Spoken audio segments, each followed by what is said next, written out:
हरे हरे कृष्णा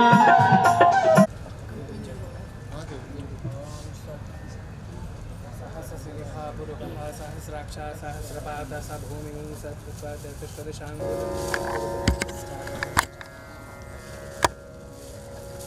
ॐ विश्वानि देव सवितुर्दुरितानि पराशुभ यद्रुद्रं तन्नया शुभ इमा रुद्राय तवसे कपिने शरीराय प्रवरा मने मदी यथा संशनिपदे चतुष्पदे विश्वं पुष्टं ग्रामे अस्मिन्ननातुरम्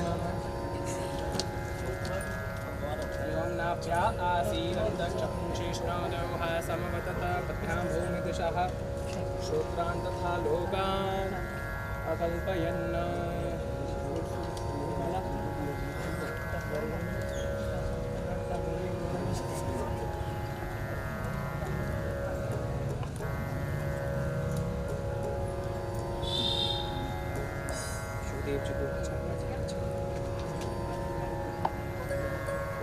वेदगुं सर्वञ्जभूतं च वाव्यं उदामृतत्वशेषानो यदन्नेनातिरोहति एतावान् समहिमातो जायाश्च पूरुपः पुरुषेण भविघादेवाचिजमतन्वत वसन्तो शासीताचं ग्रीक्महित्मः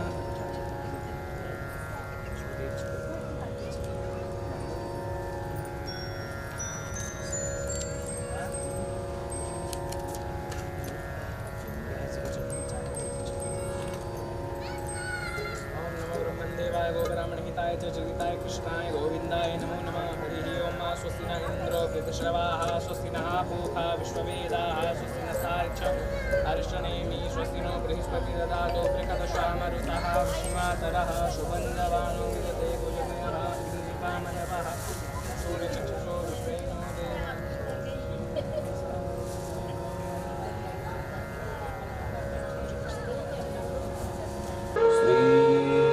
सद्गुरु चरणकमलेभ्यो नमः।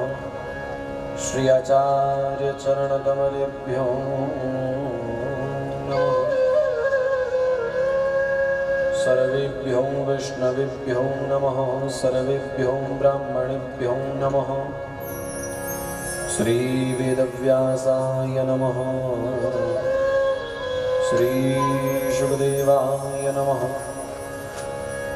वृंदावनेश्वरी राधा कृष्णो वृंदावनेश्वर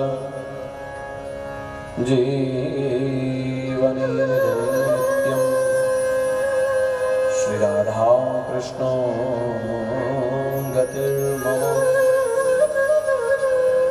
तप्त कांचन गौरांगी श्री राधे वृंदावनेश्वरी वृषभानुसुते देवी प्रणमामि हरिप्रिया वरहापीडं नटवरवपु कर्णयोः कर्णिकारं बिभ्रदवासः कनककपिशं वैजयन्तीं च मालाम् रन्ध्राणवेणोरदरसुधया पूरयन्न गोपवृन्दै वृन्दारण्यं स्वपदरमणं प्राविशदगीतकीरतिः भक्तिभक्त भगवन्त गुरु चतुर नाम बपुएक तिनके पदबंधन किए तुना शत विघ्न श्री राधा जो के चरण कमल तेरी प्रणव बारंबार जाकी कृपा कटाक्ष सो प्यारी झत नंद कुमार ब्रजरता तर बैठ के मैं तो पल भर करूं विश्राम ब्रजरज मुख में डारी के सब बोलो श्री राधेश्याम। सब बोलो श्री राधेश्याम, सब बोलो श्री राधेश्याम।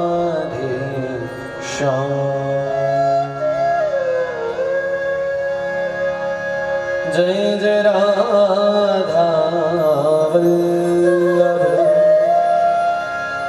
श्री हरिवंश, श्री वृंदावन श्री वनचंद्र राधा वल्लभ श्री हरिवंश, श्री वृंदावन श्री वनचंद्र राधा वल्लभ श्री हरिवंश, श्री वृंदावन श्री वनचंद्र। जय राधा वल्लभ श्री हरिवंश, श्री वृंदावन श्री वनचंद्र राधा वल्लभ श्री हरिवंश, श्री वृंदावन श्री वनचंद्र। जय जय राधा वल्लभ प्यारो हरिवंश, राधा वल्लभ प्यारो हरिवंश, मेरो राधा वल्लभ प्यारो हरिवंश, राधा वल्लभ प्यारो हरिवंश, मेरो प्यारो वृंदावन प्यारो वनचंद्र, प्यारो वृंदावन प्यारो वनचंद्र, प्यारो वृंदावन प्यारो वनचंद्र, प्यारो वृंदावन प्यारो वनचंद्र। जय जय राधा वल्लभ श्री हरिवंश,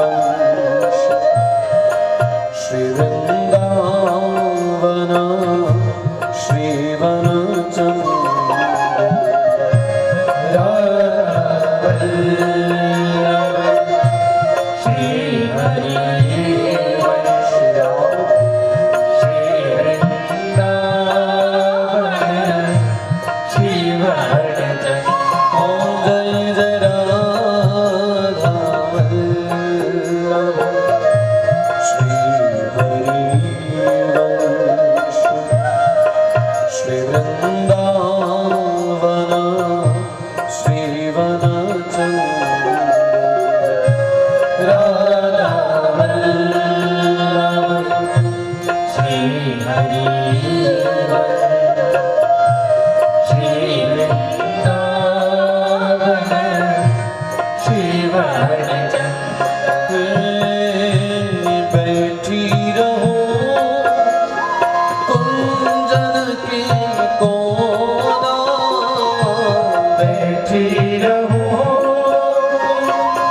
कुंजन के कोना, बैठी रहो कुंजन के कोना, बैठी रहो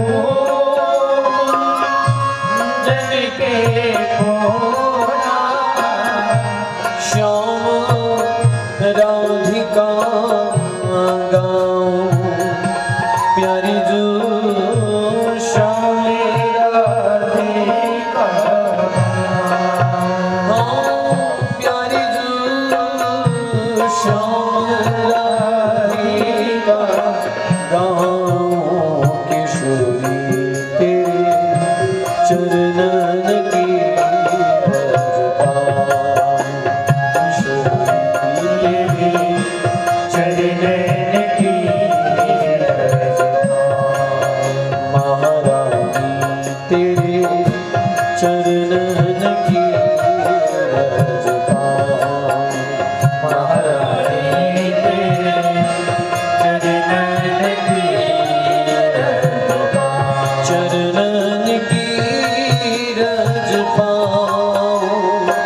किशोरी तेरे चरणन की रज पाऊं। ये मेरी लाडो तेरे चरणन की रज पाऊं।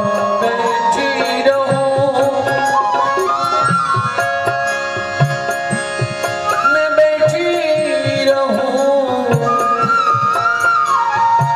बैठी रहूं कुंजन के कोना बैठी रहूं कुंजन के कोना।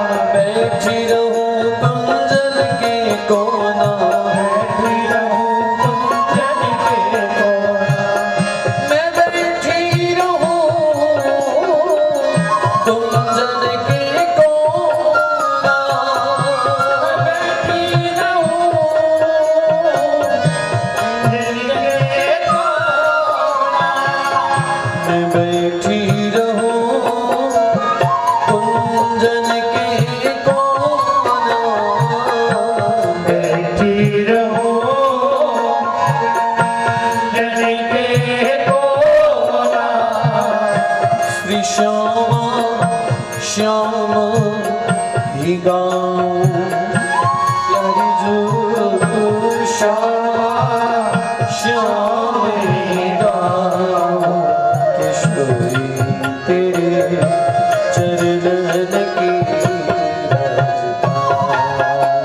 किशोरी तेरे चरणन की रज पाऊं। तेरे चरणन की रज पाऊं। मेरी लाडो तेरे चरणन की रज पाऊं। श्री राधे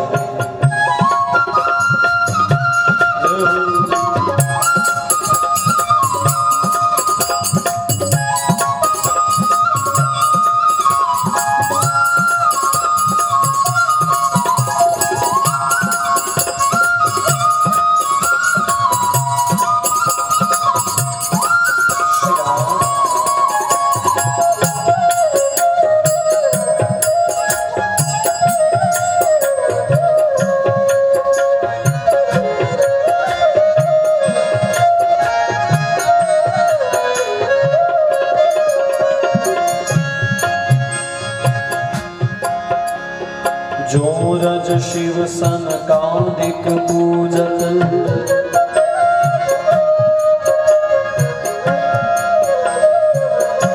प्यारी जो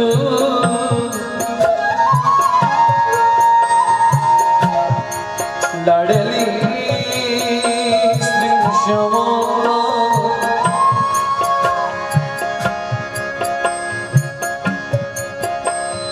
जो रज शिव सनकादिक पूजत मैं सूरज शीस लगाऊं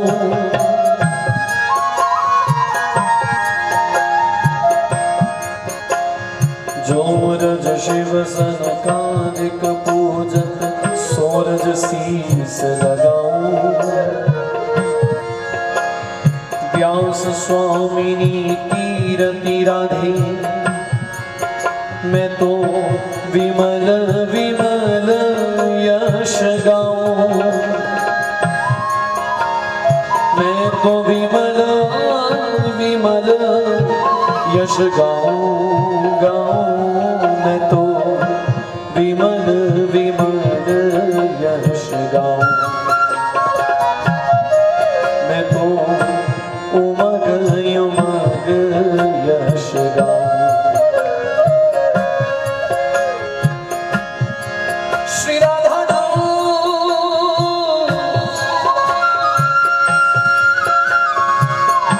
श्री राधा राधा श्री राधा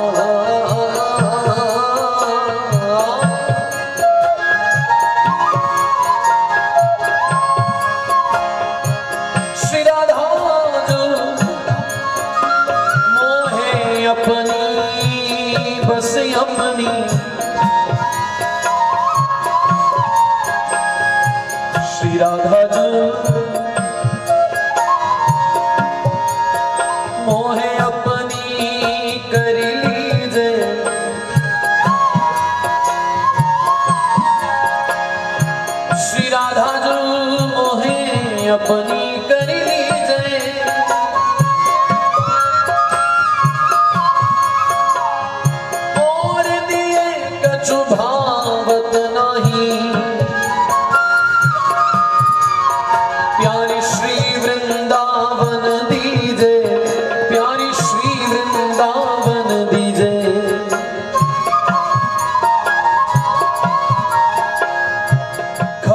मृग पशु या पक्षी प्यारी चरण शरण रख लीजे, प्यारी चरण शरण रख लीजे। व्यास स्वामिनी की छवि निरखत, आज व्यास स्वामिनी की छवि निरखत। मोहे महल टहलनी कीजे, हाँ मोहे महल टहलनी कीजे। मैं बैठी रहूं कुंजन के कोना, बैठी रहूं कुंजन के कोना, बैठी रहूं कुंजन के कोना, बैठी रहूं कुंजन के कोना। श्याम राधिका गाऊं प्यारी जू, श्याम राधिका गाऊं किशोरी तेरे चरणन की किशोरी चरणन की रजपा, महारानी तेरे चरणन की रजपा।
ममतामयी कृपामयी श्री राधा,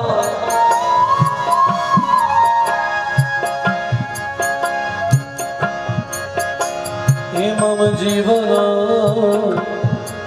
प्राणाधार, हे मम जीवन प्राणाधार। श्री राधा श्री राधा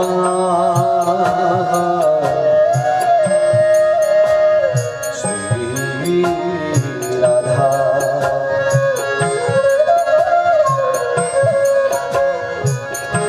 राधा राधा राधा जय जय जय श्री राधा, राधा राधा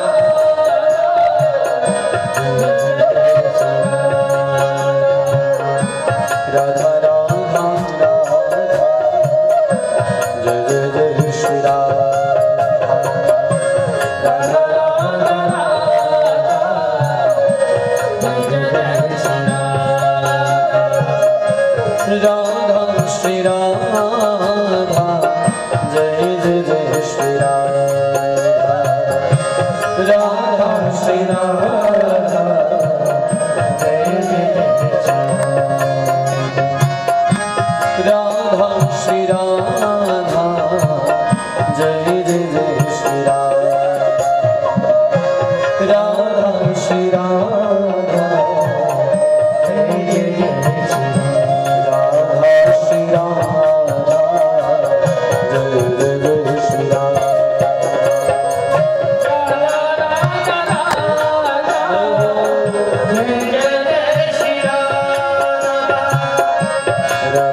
श्री भागवत भगवान की, श्री वृंदावन धाम की, श्री वृंदावन रजरानी की, श्री यमुना रसरानी की, पूज्यपा श्री हरिवंश चंद्र जो महाप्रभु की, श्री सद्गुरु चरणारविंद की, श्री सेवक जो महाराज की, श्री सुखदेव भगवान की, श्री परीक्षित जी महाराज की, समस्त संतन हरिभक्तन की, श्री गौ माता की, सत्य सनातन धर्म की।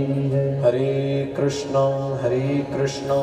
कृष्ण कृष्ण हरे हरे, हरे राम राम राम हरे हरे, हरे कृष्ण कृष्ण कृष्ण हरे हरे, हरे राम राम राम हरे हरे, हरे कृष्ण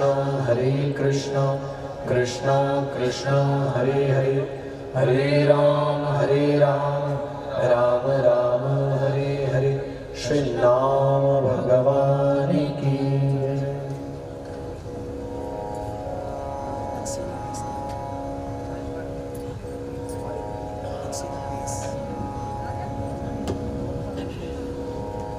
श्री अनंतानंद करुणा स्वरूप रूप रस लावण्य निधि, रसावतार रस सिंधु रस विग्रह, रस घन आनंद मूर्ति, ब्रजैकनंदन यदुकुल भूषण, महाभाव रस रसिका नित्य निकुंजेश्वरी, रास रस रासेश्वरी शुभानुनंदिनी श्री किशोरी जो आप समस्त वैष्णवों के हृदयस्थ विराजमान श्री लाडली लाल प्रियालाल श्री राधा गोविंद भगवान के श्री चरणारविंद में अनंत अनंत प्रणिपात निवेदित करते हुए श्री आचार्य चरण श्री सद्गुरु चरणारविंद में अनंत अनंत प्रणाम निवेदित। मंगलमय श्रीमद् भागवत वार्ता के तृतीय दिवस में हम और आप सब श्री भागवत जी के महामहिमामय आश्रय में उपस्थित हुए हैं। पधारे हुए आप समस्त वैष्णवों का हमारी व्यासपीठ के द्वारा हार्दिक अभिनंदन, हार्दिक स्वागत। नैमिष की पावन पुण्यमयी भूमि पर विराजमान पूज्य श्री सूत जी महाराज शौनक आदि 88,000 ऋषियों से परम मंगलमय श्रीमद् भागवत वार्ता का सुंदर वर्णन सुना रहे हैं। स्वयं श्री किशोरी जी के परम कृपा पात्र कृपा स्वरूप लीला शुक श्री सुखदेव जी महाराज, श्री वेदव्यास जी के यहाँ श्री सुखदेव जी का प्रादुर्भाव हुआ। श्रीमद् भागवत की रसमयी वार्ता के माध्यम से समस्त कलिकाल के जीवों का परम कल्याण करने के लिए श्रीमद् भागवत जी के माध्यम से विशुद्ध प्रेम रस के सिद्धांत को प्रकट करने के लिए श्री सुखदेव जी का आगमन हुआ। प्रथम दिन चर्चा यहीं से प्रारंभ हुई थी। श्रीमद् भागवत केवल कथा नहीं, अतीत में घटी हुई कोई घटना नहीं। श्रीमद् भागवत साक्षात श्री कृष्ण का स्वरूप है और श्रीमद् भागवत साक्षात रस की मूर्ति है।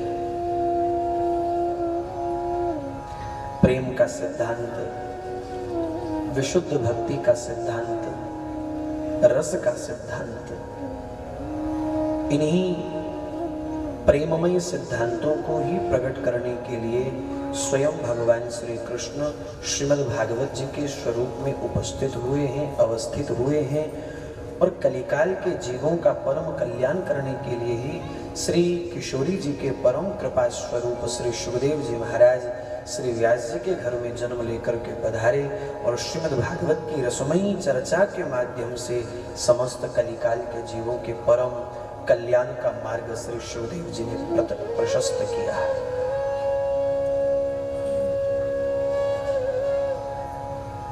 रस की उत्पत्ति हो, प्रेम की उत्पत्ति हो, भाव की उत्पत्ति हो,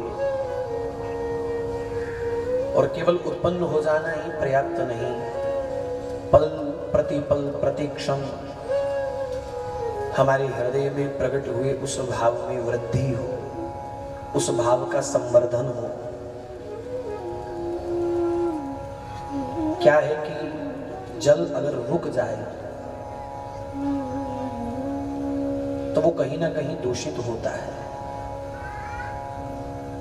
रुका हुआ जल, टिका हुआ जल कहीं ना कहीं कुछ समय के पश्चात, कुछ समय के अंतराल में उसमें प्रदूषण पैदा हो सकता है, उसमें दूषित हो सकता है, उसमें दुर्गंध पैदा हो सकती है। टिका हुआ जल ज्यादा समय तक स्थायी नहीं रह सकता। तालाब का जल ज्यादा समय तक पवित्र नहीं रह सकता, वो बहुत जल्दी दूषित होता है, क्योंकि उसने बहना छोड़ दिया, उसने प्रवाहित होना छोड़ दिया, वो टिक गया। तालाब का जल कुछ समय के लिए तो किसी प्यासी व्यक्ति की प्यास बुझा सकता है। टिका हुआ जल, रुका हुआ जल कुछ समय के लिए तो शायद किसी के उपयोग में आ सकता है, किसी के कार्य में उसको लिया जा सकता है, लेकिन ज्यादा समय तक के लिए नहीं।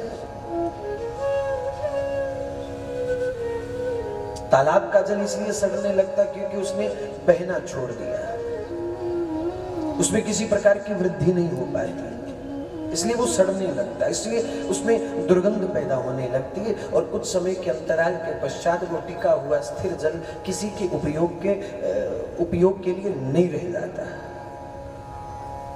लेकिन नदी का जल निरंतर प्रवाहित होता रहता है, उसमें वृद्धि होती रहती है, उसमें संवर्धन होता रहता है। इसीलिए बहता हुआ नदी का जल सदा सर्वदा के लिए सबके उपयोग में रहता है। वो किसी प्यासे की प्यास बुझाएगा, उसी नदी के जल को मटके में भर करके माताएं घर में ले जाएंगी, उसमें भोजन पकाएंगी और दूसरों का पोषण होगा। उसी नदी के बहते हुए जल को मटके में ले जाकर के श्री ठाकुर जी की सेवा में उसको प्रयोग में लाया जा सकता है। क्यों?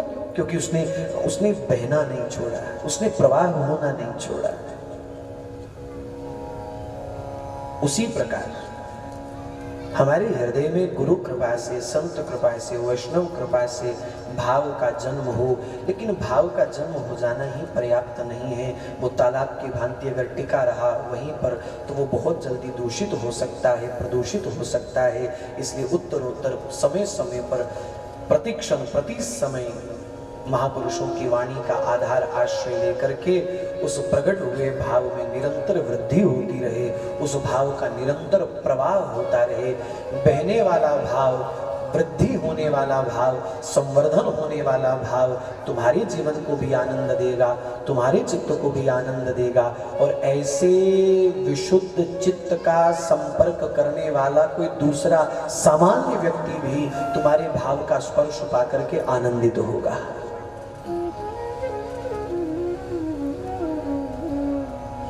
नदी के जल को लोटे में भर करके तालाब के जल में अगर डाल भी दिया जाए तो क्या फर्क पड़ेगा? नदी का जल जब तक नदी में था तब तक तो बहता रहा, उपयोग में आता रहा, लेकिन लोटे में भर करके उसको तालाब में अगर डाल भी दिया जाए तो तालाब में आने के बाद कुछ समय के बाद जैसे तालाब का जल सड़ने लगेगा, वैसे जो तुमने नदी का जल लोटा भर के तालाब में डाला वो भी सड़ेगा, वो भी दूषित होगा। इसलिए अच्छा है, उचित है कि उसमें उत्तरोत्तर वृद्धि होती रहे, उसमें संवर्धन होता रहे, वो निरंतर प्रवाहित होता रहे। भाव में निरंतर वृद्धि हो, प्रेम में निरंतर वृद्धि हो, ये अति आवश्यक है, अति आवश्यक है।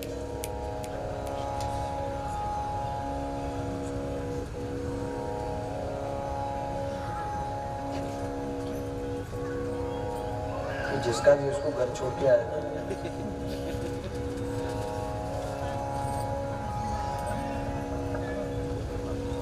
तो श्रीमद् भागवत ये रस स्वरूप है, प्रेम स्वरूप है, प्रेम स्वरूप। अब प्रश्न उठता है कि गुरु कृपा से हृदय में भाव का जन्म हो गया, तो उस भाव का संवर्धन कैसे हो, उस भाव की वृद्धि कैसे हो, वो कैसे बढ़ता रहे, कैसे उसका पोषण किया जाए, कैसे उसको संभाला जाए, कैसे? तो केवल और केवल एक साधन, केवल और केवल एक उपाय, भाव का पोषण होगा, भाव की वृद्धि होगी, भाव का संवर्धन होगा, समय समय पर महापुरुषों की वाणी का आश्रय लेने से।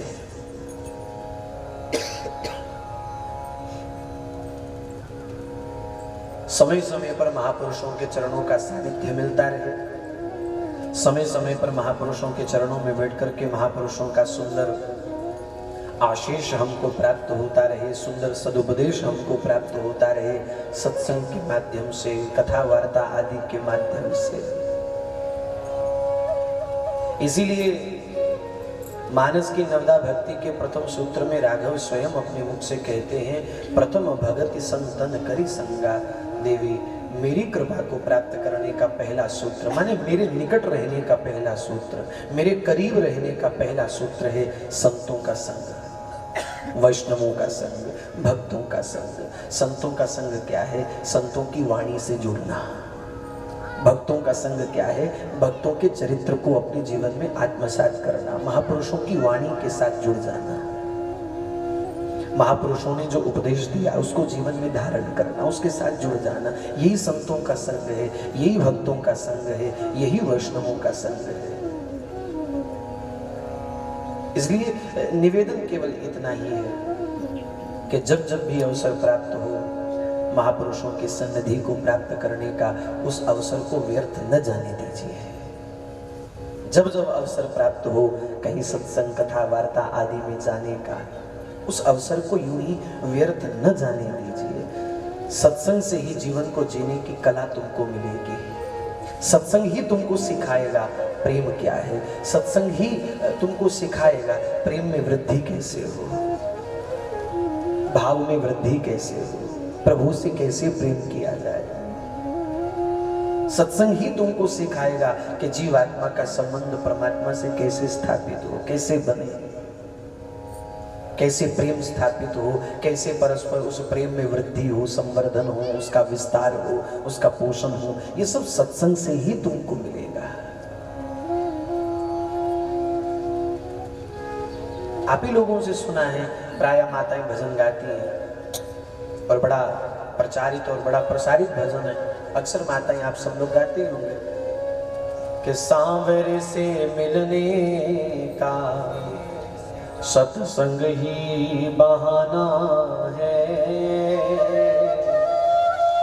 सांवरे से मिलने का सत्संग ही बहाना है, सांवरे से मिलने का सत्संग ही बहाना है। दुनिया वाले क्या जाने, मेरा दिल तो दीवाना है, सांवरे से मिलने का सत्संग ही बहाना है। ध्यान रहे, प्रभु का पहला परिचय हमको सत्संग से मिलेगा। प्रभु की प्रथम पहचान हमको सत्संग से मिलेगी। जब भी हमारे हृदय का संबंध प्रभु से बनेगा तो जो प्रथम संबंध को स्थापित करने वाला सत्संग ही है। सत्संग जीवन को जीने की कला है। और मैं यह भी निवेदन करूं कि सत्संग वो नहीं होता जो 20-50 लोगों में बैठ करके किया जाए, उसको सत्संग नहीं कहते। जो 20-50 लोगों के बीच में बैठ कर के किया जाता है वो सत्संग नहीं होता, वो संकीर्तन होता है। 2 भजन किसी ने गाया, 3 भजन किसी ने गाया, 1 भजन किसी ने गाया, ताली भी बजाई, छेना भी बजाया, चिमटा भी बजाया, ढोलकी भी बजाई। बजाई क्या महाराज, ढोलकी को कूटा और पूरी तरह से कूटा जाए।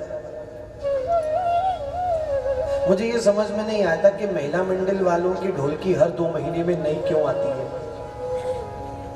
मुझे ये बात आज तक समझ में नहीं आई थी कि हर 2 महीने में महिला मंडल की ढोलकी नई क्यों ली जाती है। तो मैंने यहाँ आकर के पहले दिन देखा था वहां पे अनीता जी के घर में एड्डा मोटा डंडा लेके टक टक टक टक, हर 2 महीने में नई ढोलकी। तो खैर 20-50 लोगों के बीच में बैठ करके जो किया जाए उसको सत्संग नहीं कहते। वो सत्संग का एक स्वरूप है जिसको कीर्तन कहा जाता है। वो सत्संग का एक स्वरूप है जिसको संकीर्तन कहा जाता है। वो भी एक बहुत बढ़िया जरिया है प्रभु से जुड़ने का, बहुत बढ़िया, लेकिन पर्याप्त नहीं है, काफी नहीं है। एक छोटा जरिया हो सकता है संकीर्तन प्रभु से जुड़ने के लिए, लेकिन केवल वहीं तक सीमित रह जाना ये मूर्खता होगी। 50 लोगों में बैठ करके जो किया जाता है वो सत्संग नहीं होता। सत्संग तो उसको कहा जाता है जो अकेले में एकांत में बैठ करके किया जाए। आजा बैठ के करिए गल श्यामा, एक तू हो में एक मैं होवा। ये सत्संग का स्वरूप है। आजा बैठ के करिए गल श्यामा, एक तू हो में एक मैं होवा। सारे दुखड़े जावण कट श्यामा, एक तू हो में एक मैं होवा। सत्संग माने जो स्वयं अकेले में एकांत में बैठ करके और दिल की बात अपने दिलदार से हो, अपने हृदय की बात अपने प्रियतम से हो, कुछ भावों का आदान प्रदान हो, कुछ दिल की बात दिलबर से हो।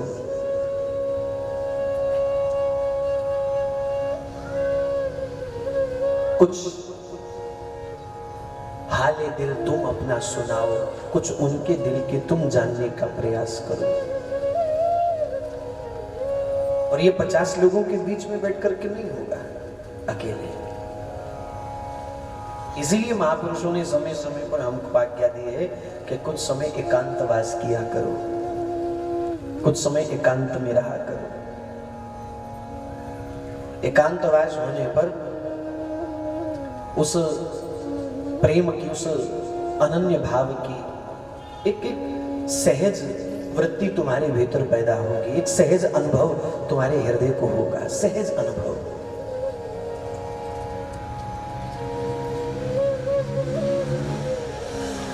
एकांत सेवन करते करते तुम्हारी वृत्ति ऐसी हो जाए फिर तो कोई फर्क नहीं पड़ेगा। अगर एकांत सेवन करते करते वृत्ति दृढ़ हो गई, परिपक्व हो गई, फिर तुम चाहे 50 लोगों में बैठो चाहे अकेले में बैठो, फिर वो तार हर पल जुड़ी रहेगी। लेकिन उससे पहले जरूरी है एकांतवास, एकांत सेवन उससे पहले आवश्यक है।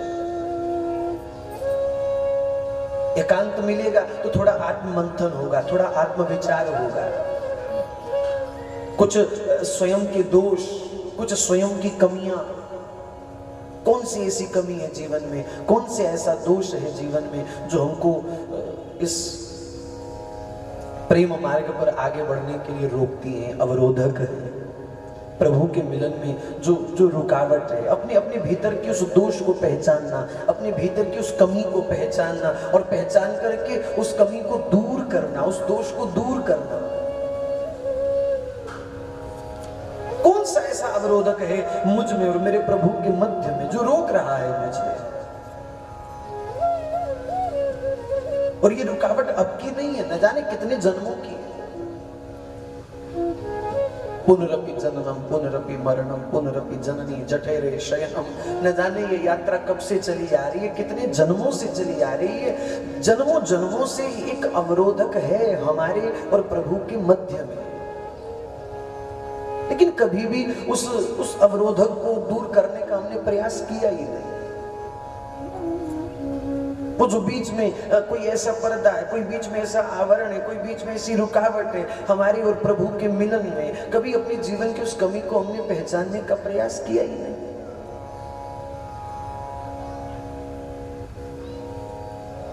हम तो ये सोच बैठे कि पीपल के पेड़ को भी सफेद धागा बांधते, हम तो भक्ति वाला काम कर रहे हैं, हम तो भक्त हो गए। हम तो नित्य मंदिर में जाते, हम तो भक्त हो गए। हम तो नित्य कथा में जाते, हम तो भक्त हो गए। हम व्रत करते, हम तो भक्त हो गए। हम तीर्थ करते, भक्ति वाला काम कर रहे हैं, हम तो भक्त हो गए। माफ करना, अगर यही सब चीजों को तुम भक्ति मानते हो तो शायद अभी तक हमने जाना ही नहीं है कि भक्ति है क्या। मंदिर जाने से तुम भक्त नहीं हो जाते, तीर्थ यात्रा करने से तुम भक्त नहीं हो गए, केवल गंगा यमुना आदि देव नदियों में स्नान करने से तुम भक्त नहीं हो गए, केवल व्रत आदि नियम को धारण कर लेने से तुम भक्त नहीं हो गए। एकादशी का व्रत तुमने बड़े भाव से कर लिया, बड़े चाव से कर लिया, आटा और चावल छोड़ करके दिन में चरते ही रहे, खाते पीते ही रहे, हम भक्त हो गए। ये सब भक्ति नहीं है साहब। ये भक्ति का अंग हो सकता है लेकिन ये भक्ति नहीं। ये भक्ति का लघु स्वरूप हो सकता है लेकिन ये भक्ति नहीं है। ये तो सब छोटे छोटे साधन है साहब, छोटे छोटे साधन। और सच बात ये है कि इन छोटे छोटे साधनों के भी हम बड़ी ईमानदारी से नहीं करते हैं, वहां भी हमारी मन की बेईमानी है। इन छोटे छोटे साधनों को भी पूरी ईमानदारी से नहीं किया जाता है, वहां भी हमारी बेईमानी है, वहां भी हमारा प्रपंच है, वहां भी हमारा दिखावा है। अजी हम तो हर महीने वृंदावन जाते हैं, अजी हम तो ये करते हैं, अजी हमने तो ऐसा किया, अजी हमने तो वैसा किया। एक लोक दिखावा, एक लोक प्रपंच, उसमें भी हमारी बेईमानी है। अगर इन छोटे छोटे साधनों में भी हमारे मन की पूरी ईमानदारी होती ना तो कब की बात बन चुकी होती, कब का प्रभु मिलन हो गया होता, कब का हरि मिलन हो गया होता, कब का वो अवरोधक दूर हट गया होता, अगर इन छोटे छोटे साधनों में भी हमारी पूरी ईमानदारी होती तो। लेकिन नहीं है, नहीं। और बेईमानी से किए जाने वाले छोटे छोटे साधनों को हमने भक्ति मान लिया। ये तो साहब अपने मन का खेल है, जितना मर्जी खेलते जाओ, जितना मर्जी खेलते रहो। हमारी दशा तो ऐसी हो गई महाराज, खुद ही हमने प्रश्न पत्र तैयार किया, खुद ही हम अध्यापक बन गए अपने, खुद ही हम विद्यार्थी भी बन गए, खुद ही हमने प्रश्न पत्र भी तैयार किया, खुद ही हमने उस प्रश्नों का उत्तर भी दे दिया और खुद ही उन उत्तर का प्रश्नों के उत्तर को अंक देकर के अपने आप को पास भी कर दिया। ये तो मन को बहलाने के लिए अच्छा है, तो बहलाते रहो, जितना मर्जी बहलाओ। क्या है ना कि किसी शार्प शूटर को एकदम से उसके हाथ में असली वाली रिवॉल्वर नहीं पकड़ा दी जाती, असली वाली बंदूक एक बार में ही, पहली बार में ही नहीं पकड़ा दी जाती। पहले निशाना सिखाने के लिए उसके हाथ में नकली वाली बंदूक दी जाती है। पहले वो नकली से निशाना लगाना सीखता है, सीख जाए तो अंत में जाकर के असली वाली उसके हाथ में दी जाती है। उसी प्रकार ये छोटे छोटे साधन वो नकली बंदूक की तरह है। सीखने के लिए, सिखाने के लिए प्रभु ने ये छोटे छोटे साधन हमको दे दिए। प्रभु ने कहा छोटे छोटे साधन अपनाओ लेकिन ईमानदारी से अपनाओ। ईमानदारी से इन छोटे छोटे साधनों को अपना करके व्रत, नियम, जप, तप, संयम, तीर्थ, दान, पुण्य आदि आदि जो भी सत्कर्म है, ये छोटे छोटे साधन है। प्रभु कहते हैं इन छोटे छोटे साधनों को ईमानदारी से निभाओ। ईमानदारी से निभाते निभाते जब मैं देखूंगा कि परिपक्वता आ गई तो फिर कहीं जाकर के प्रभु अपना प्रेम पदार्थ, प्रेम प्रसाद हमको प्रदान करते हैं। फिर अंत में कहीं जाकर के प्रेम प्रसाद हमको प्राप्त होता है, भाव की प्रसादी हमको प्राप्त होती है। हम तो पहले ही अपने आप को प्रेमी मान के बैठ गए, हम तो प्रभु के प्रेमी हैं, हम तो प्रभु के दीवाने हैं, हम तो प्रभु के पागल हैं, हम तो प्रभु के मस्ताने। सब कहने की बातें साहब, सब कहने की बातें। प्रेम बड़ी ऊंची चीज है साहब।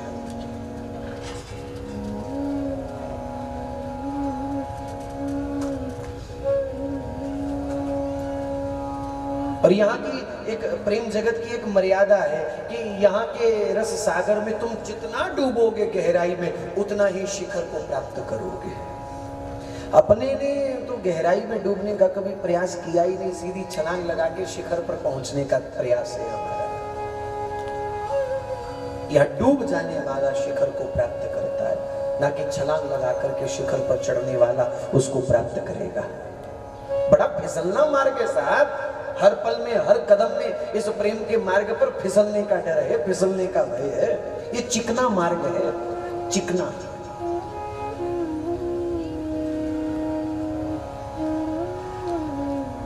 और चिकने मार्ग पर फिसलने का भय ज्यादा रहता है, बहुत ज्यादा भय है वहां पर। ये प्रेम का मार्ग बहुत चिकना है, मक्खन की तरह, माखन की तरह, बहुत चिकना मार्ग है। संभल संभल करके कदम रखिएगा।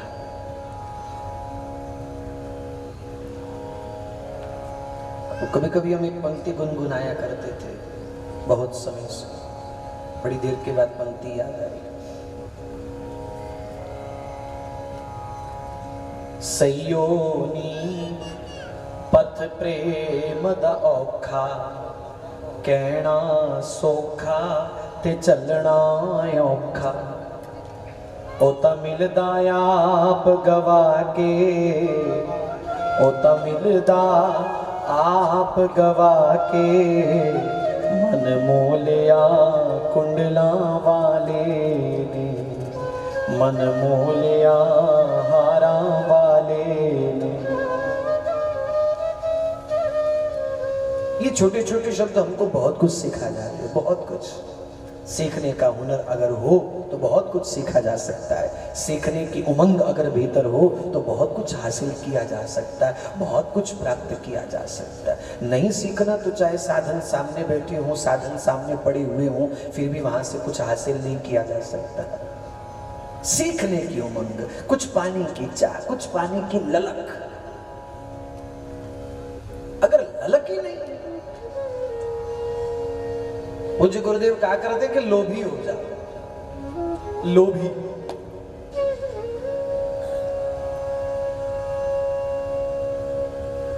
कुछ पाने की ललक ही अगर हमारे चित्त में नहीं होगी, कैसे आगे बढ़ पाओगे जीवन में? कैसे उस प्रेम प्रसाद को प्राप्त कर पाओगे जीवन में? इसलिए लोभी हो जाओ। इस प्रेम के जगत में प्रेम को पाने के लिए तुम जितने लोभी बनते रहोगे, जितने लोलुप बनते रहोगे, उतने ही इस रस को तुम प्राप्त करते रहोगे। यहाँ पर रस लंपट होना पड़ता है, रस का लोलुप होना पड़ता है, यहाँ पर रस का लोभी होना पड़ेगा तुमको।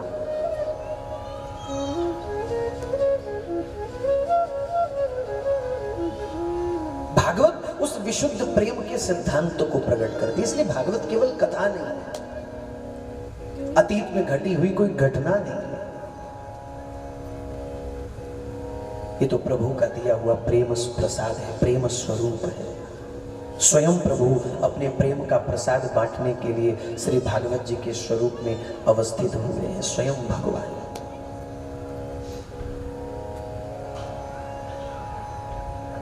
श्री शिवदेव जी को प्रभु ने निमित्त बनाया अपने प्रेम प्रसाद को बांटने के लिए।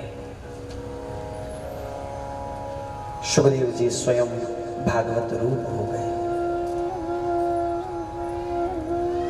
इंतजार उस योग्य श्रोता का, मैं जिसको निमित्त बना करके श्री भागवत जी का उपदेश करूंगा, कोई ऐसा योग्य अधिकारी श्रोता मुझे मिले। अधिकारी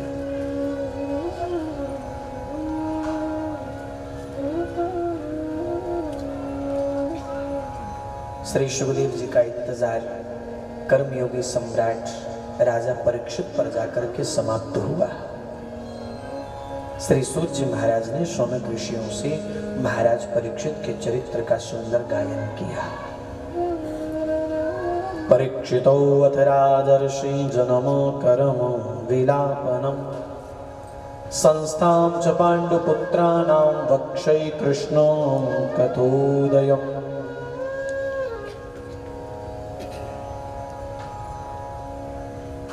पांडव कुल में महाराज परीक्षित का जन्म होता है। महावीर प्रतापी राजा पांडु, पांडु पुत्र अर्जुन, अर्जुन के पुत्र वीर अभिमन्यु और वीर अभिमन्यु के पुत्र महाराज परीक्षित। महाभारत का युद्ध समाप्त हो चुका था। श्री कृष्ण कृपा से पांचों पांडव उस महाभारत के युद्ध में विजय श्री को प्राप्त करते हैं। कौरव समूल नष्ट हो गए। कौरव कुल में तो कोई भी न बचा।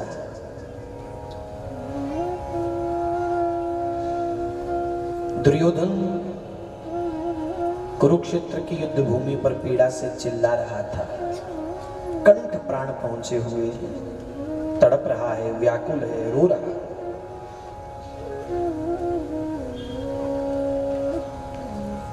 दुर्योधन का मित्र अश्वत्थामा मिलने के लिए पहुंचा।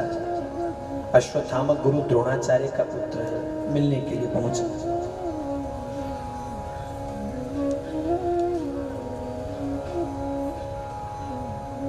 लाशों के लगे हुए ढेरों के बीच में चिल्लाते हुए दुर्योधन की पुकार को सुना। अश्वत्थामा गया। अश्वत्थामा को देख करके दुर्योधन कहता, अच्छे समय पर तू आया यार, बस मेरे मरने से पहले पहले मेरा एक काम कर दे। क्या? बोले कहा, मेरी आंखें बंद होने से पहले पांचों में से किसी एक पांडव का सर काट करके मेरे सामने ले आ, मैं चैन से मरूंगा। अश्वत्थामा बोला, मित्र एक नहीं, पांचों पांडवों का सर काट करके आपके चरणों में रख दूंगा। पांचों पांडवों को मारने के लिए योजना बनाता है अश्वत्थामा। प्रभु जानते हैं कि कुछ होने वाला है। पांडवों का यहाँ रहना उचित नहीं। श्री ठाकुर जी पांचों पांडवों को लेकर के कहीं दूर चले गए। द्रौपदी से भी कहा तू भी चल। द्रौपदी ने जाने से इनकार कर दिया, नहीं भैया मुझे नहीं जाना, आप जाइए। जाते जाते प्रभु अपना वरद हस्त द्रौपदी के सर पर रखते हैं। द्रौपदी अपना ध्यान रखना। माने प्रभु जानते थे जो लीला घटने वाली है, जो घटना होने वाली, प्रभु जानते थे। सर पर हाथ रखा, अपना ध्यान रखना कह करके ठाकुर जी पांचों पांडवों को लेकर के कहीं दूर चले गए एकांत वन में। रात्रि के समय में द्रौपदी अपने 5 पुत्रों के सहित शयन कर रही थी। अश्वत्थामा आया, देखा पांडव नहीं, लेकिन पांडवों के अभाव में अश्वत्थामा ने द्रौपदी के 5 पुत्रों की हत्या कर डाली। नन्हे नन्हे 5 बालक, 5 बालकों के सर काट दिए। धड़ वहीं पड़े रहे। 5 बालकों के सर उठा करके ले गया दुर्योधन के पास। दुर्योधन ने दूर से देखा, अश्वत्थामा ने अपने हाथ में 5 सर पकड़े हुए बालों से। बड़ा प्रसन्न हुआ। अरे अरे, जो कार्य मैं 18 अक्षौणी सेना लेकर के महाभारत के युद्ध में न कर सका, वो कार्य अकेले वीर अश्वत्थामा ने कर दिया। 5 पांडवों को मार करके आ रहा है। बहुत प्रसन्न हुआ। प्रसन्नता का कहीं कोई अंत न रहा। बहुत प्रसन्न, बहुत उन्मादी हो गया। लेकिन जैसे ही नजदीक आया और निकट आने पर देखा पांडव नहीं, ये तो पांडवों के पुत्रों के कटे हुए सर हैं। जो मन के भीतर अति प्रसन्नता थी वो अति दुख में परिवर्तित हो गई। मनोवैज्ञानिक कहते हैं कि एक ही समय में मन के भीतर अति प्रसन्नता और उसी समय पर अचानक मन के भीतर अति दुख पैदा हो जाए, एक ही समय में अगर दोनों स्थितियां उत्पन्न होती हैं तो कहीं ना कहीं यह कारण भी है एक हृदय गति अवरोध होने का, जिसको हार्ट अटैक कहते हैं। एक ही समय पर दुर्योधन के मन में अति प्रसन्नता और अति दुख पैदा हो गया। हृदय गति रुक गई। मरता मरता बोल गया अश्वत्थामा, ये तुमने अच्छा नहीं किया। मेरी शत्रुता तो पांडवों से थी, तो उनके पुत्रों को मार करके चला आया। इन 5 बालकों को मार करके तुमने तो हमारे कुल में हमको पानी देने वाला नहीं छोड़ा। कहते ही दुर्योधन के प्राण निकल गए।